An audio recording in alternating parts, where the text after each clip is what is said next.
The War of the Worlds by H.G. Wells, with a presentation by Addison Joy.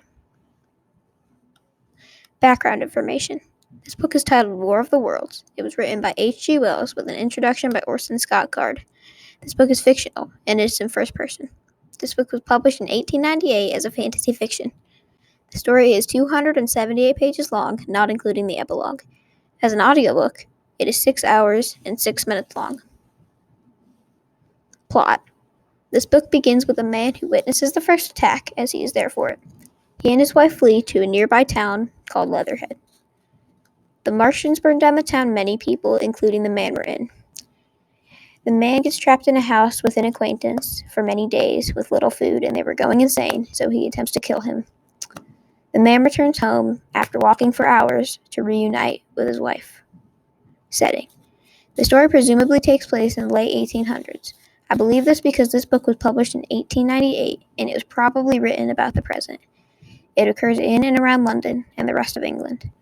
I know this because it states London and England many times in the book. Characters. The story has one main character and 3 side characters. These include the main character. This character doesn't reveal his name. He is a well-known writer who lives with his wife in a small village called Woking. He is the narrator of this book. This book is in first person. The artilleryman. Not much is revealed about him. The main character meets this man when he comes into his home during a storm. The two travel together until they're separated by a Martian attack. The curate. The main character meets the curate when he gets on his boat. They eventually get stuck in a destroyed house, and the main character attempts to kill him when an unsupported beam does the job. Finally, the main character's wife.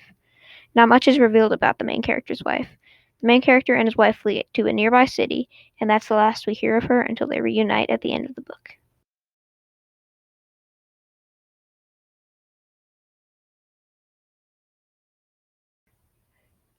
Radio story. In 1938, radios broadcasted War of the Worlds. Many people were startled and began thinking of this story as true. This shows how well done this book was. It wasn't specifically this book's setting, as it was in a different location, but it gained the same effect.